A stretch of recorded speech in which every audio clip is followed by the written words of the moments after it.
ties are one of the most useful things ever invented. I don't think there's anything that you can't fix with a cable tie and some gaffer tape. These really are very useful. They come in a range of different colours, different lengths, different thicknesses, and made from different materials. Most of them are made from nylon, but you can also get them made from stainless steel. A couple of weeks ago, a paddle drum lifter broke off from the inside of the washing machine, which meant that we couldn't use the washing machine until it was fixed.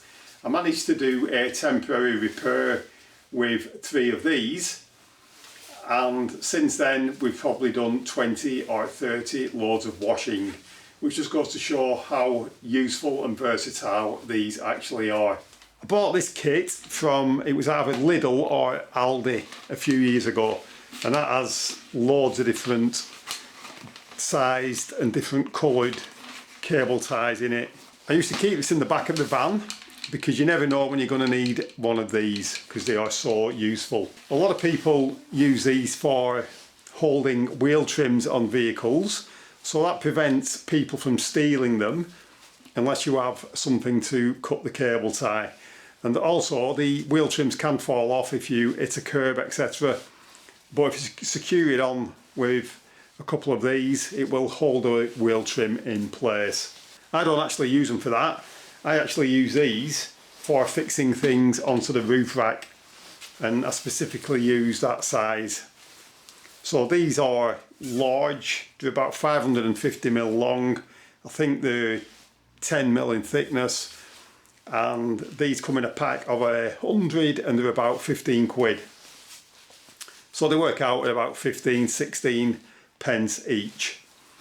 And I actually use these if I'm transporting anything long and thin on the roof rack, such as copper pipe or conduit, etc. I can't actually get 3 metre length in the truck, so what I tend to do is put it on the roof rack, secure it on with a couple of these.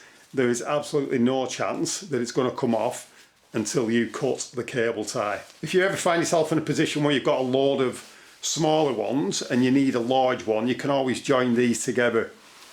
So all you do is take a cable tie, push the other one through there until it clicks. You have then got a longer cable tie, and you can keep doing that indefinitely until you get the correct length that you need.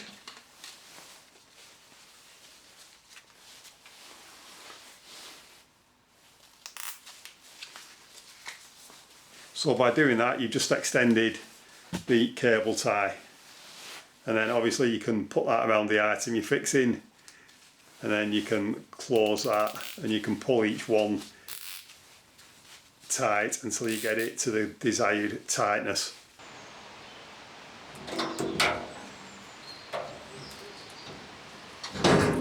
The problem with cable ties is that most of them are single use only, and you actually have to cut them to get them off. You can get some that are reusable.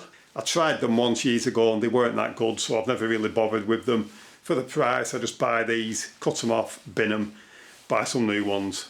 So what you do with that is you'd put it on whatever you're using, you pull it tight, and then you normally trim the excess off.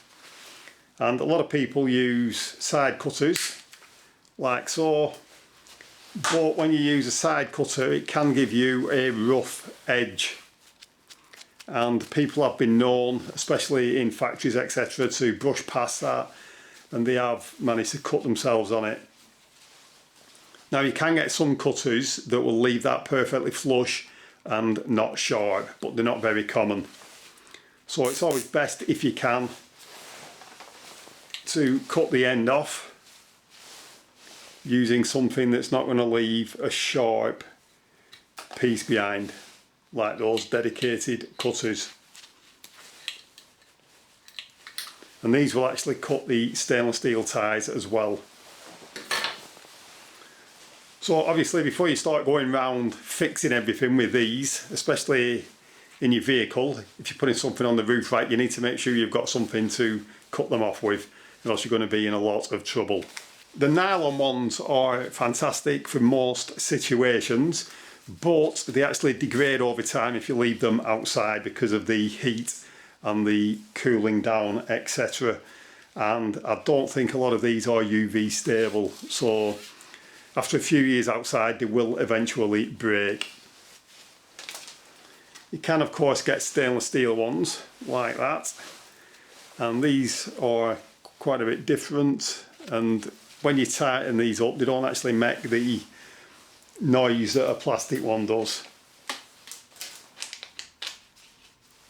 And a lot of people call these zip ties because of the noise it makes when you pull it tight.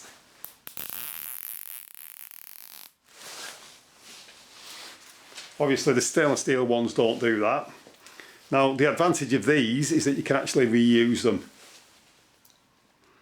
So if we pull that around there and make a loop, push that through, that is then tied. You can pull that as tight as you want, obviously, and it will not release and pull back.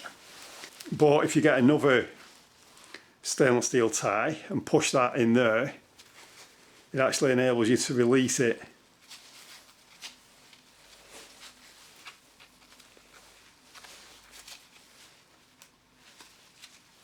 And then you can actually pull that back out, enabling you to reuse the stainless steel cable tie. To be honest, I don't use the stainless steel ones that often, but they are quite handy if you need to repair a wire fence, etc., such as sheep netting or chicken wire, etc. You can simply use these and they will repair the fence effectively and quickly.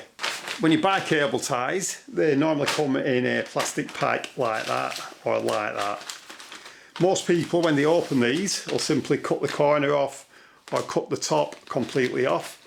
The problem with that is if you turn it upside down, you lose all your cable ties.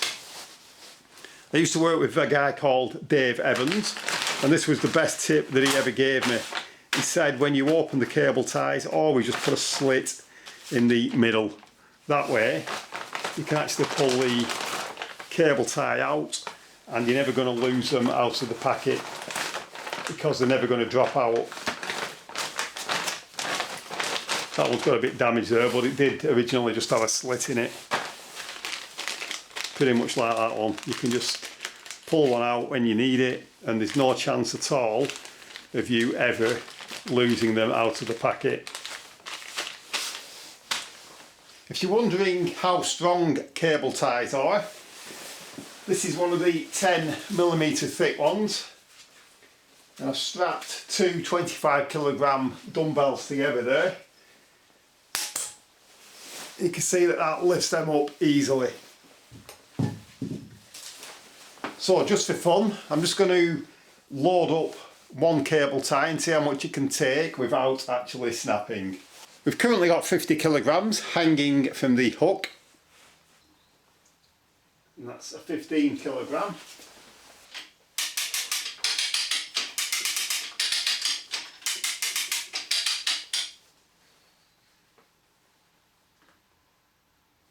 So that's currently got 75kg hanging from the one cable tie.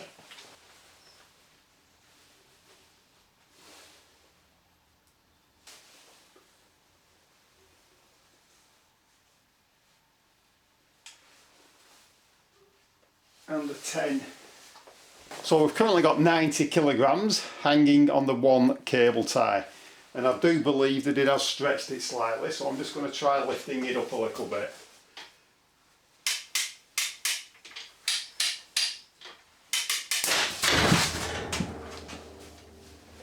Obviously that was just for fun, but it did take 90kg before the cable tie snapped.